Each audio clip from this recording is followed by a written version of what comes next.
Aaron, good to see you, man. Last time I saw you, you had just knocked out Austin Vanderford. And I remember as Austin was walking out, there were fans of his with big signs and they were saying, "We still love you, Austin." And he just ghosted right by them. So I wanted to know, is Aaron Jeffery accepting new fans now? Always accepting new fans. What has life been like since this KO? Are you getting some props now? Are people finally giving you the credit you deserve? Yeah. Life is exactly the same and totally different all at the same time. I got some more Instagram followers. I got a blue check mark. I'm in the rankings. I guess more people know who I am, but I still do the same shit every day. I just go to the gym and eat and sleep, and that's about it. You've beaten Andre Petrosky, who's doing pretty well in the UFC right now. Obviously, the knockout over Mr. Van Zandt has definitely helped you. Now that you're fighting John Salter, what's the pathway for you to achieve your goals here in Bellator? Do you think this win over a ranked opponent will get you up towards that title? Yeah, for sure, man. I mean, the pathway is always the exact same, right? It's just beating whoever's in front of you. Like, no matter who they give me, I just got to win the next fight. This guy's in the top 5, so hopefully this one breaks me into the top 5. I know the rankings are kind of fucked up, but let's see what happens after this, and then maybe the next one's a title shot. If not, maybe one more. Hey, Aaron, over here. Hey, man, out of your 13 wins, 9 have come via KO or TKO. Do you consider yourself a power puncher? And have any of your training partners in the past ever said anything about your power? Yeah, it's funny. Me and my coach joke about this all the time because in some of my older fights, I always took a long time to finish guys. And I'm definitely a volume puncher in the gym. So everyone kind of considered me like a volume puncher, kind of a decision guy. And then we kind of realized like later in my career, like, oh shit, like 75% of my wins are all by knockout. So I guess, I don't know. I don't know if it's power or what it is, but yeah, a lot of wins are by KO. So you could say that. Last question for me. Have you ever become a friend of somebody that you fought out of your 16 professional fights? Yeah, a few guys. Sean Brady, me and him have stayed in touch over the years.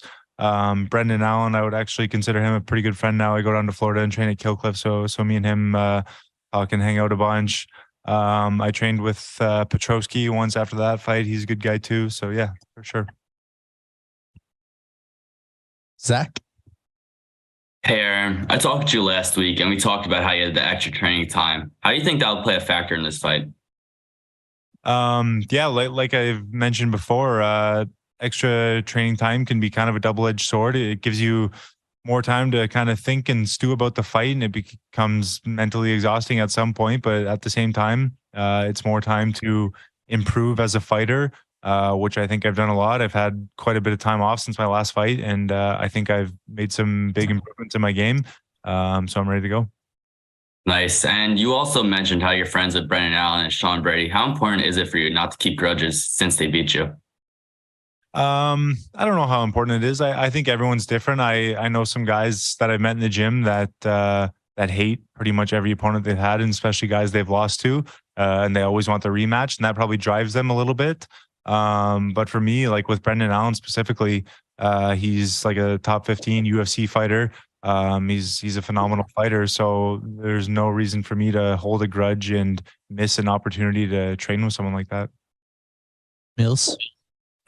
Hey, how's it going? MMA Locker Room, part of Pub Sports Radio. How are we doing, Mr. Night, sleep? I'm good, man. How are you? Good, man. I just want to say, man, I love everything you're doing to keep Elias Theodoros' name alive. You know, I love your foundation that you got going with that. I do believe, you know, after a win over John Salters, you would be pretty much fighting for that title one fight away. How do you feel about that? Yeah, I agree, man. That's the question I keep getting asked. So I guess it's on everyone's mind. I haven't brought it up too much, but everyone else keeps doing it. So I guess I'm in the title picture. Jacob?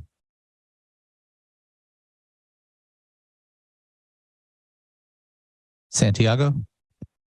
Hi, Aaron. Thank you for the time. You are on a nice roll here in Bellator with 2 finishes, and now the company has matched you up with John Salter, and a lot of guys have been getting title shots after they beat Salter. What was your first reaction when Bellator approached you with this fight? I love this fight, man.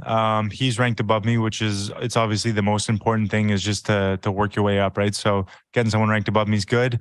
And stylistically, I think it's a sick matchup for me. I do very well against grapplers. So yeah, I like this fight a lot. Aaron? Hi, mate. It's Aaron East from MMA UK News. Right, just have a quick question for you. What success on Friday will make it a hat trick of victories for you under the Bellator banner. But where do you see yourself on the roster within the next year? Well, I got a big contract with Bellator. I got 6 more fights to fight out. So I plan to be with them long term and keep winning fights. And let's say this time next year, I'm the Bellator middleweight champ. Marty? Hi, Aaron. Greeting from the UK. Coming off obviously 3-fight win streak now, that mega win against Austin Vanderford. Is there any pressure now that we're reaching the higher echelons of the division? Not any more than there usually is. I think every fighter kind of says the same thing. Like the next fight's always the biggest fight of your career. Whether it's like your pro debut or regional scene shit or your Bellator debut or you're finally breaking your way into the top 10, top 5 title shot, whatever it is. Every fight is the biggest fight of your career. So you just got to be ready for the next fight. Darren? Aaron, thank you for taking the time. A few years ago, you published an academic paper that a lot of people found interesting and inspiring. Has anyone from Bellator read it and or thanked you for your contributions to the world of science? No, I don't know. I've never been spoken to about it by anyone from Bellator, but maybe we need to print off some copies of this paper and hand them out at a staff meeting or something. All right, we'll try Jacob again. Hey, Aaron. Ideally, how many fights would you like to have this year? 3 minimum. I think 4 would be perfect. Okay, and then a lot of people are asking about like a title shot, and then some people would also say that you took the long road to get here, but then it's been a quick rise in Bellator. So you're kind of in that position where you can almost take like a year to build your name a little bit more, or you can go straight for the title. Have you thought about like both sides and which one sounds better to you? Yeah. I've said this before in a bunch of interviews too. It's the overnight success that was actually 12 years in the making. Like I planned to be at this point in my career. I just didn't expect it to take so long, but then all of a sudden happened very quickly all at the same time. I mean, the position I'm in now, I don't have a choice. I'm in the top 10. I'm going to be in the top 5 soon. So I guess trial by fire or whatever they say. Last one here. What's up, Aaron? Oh, man. We just learned another promotion is heading back to Canada soon. Do you want to see Bellator return for an event in your native land? And if so, would you entertain a fight with Tommy Theocaris? Yeah, I think Bellator should definitely come back to Canada. Hopefully that other promotion coming back to Canada kind of breaks the ice and shows some other promotions that it's possible to come back. Who's the guy that you mentioned? Tom Bomb? I don't know him. Just some dude. I had the pleasure of speaking to Ariel Helwani about you a few months back. He had nothing but great things to say about you. What does it mean? I know I saw you on the show, of course. What does it mean to you to receive such high praise from a fellow Canadian with prestigious status like Ariel's? Yeah, it's sick, man. It's very cool. I watched the show pretty much from day one. I used to watch like the MMA hour with Ariel, so it's very cool to get on there, not once but twice now, and stay in touch with Ariel and have him shoot me some texts every once in a while. It's pretty cool. And lastly, I have a Goisman inspired question, so if you don't like it, you know how to fire. What's one meal that I know you're a nutritionist, so one meal to sustain you for the rest of your life? If you could only eat one thing the rest of your life, what would it be? Sunny side up eggs and toast. Thank you. Thanks, Aaron.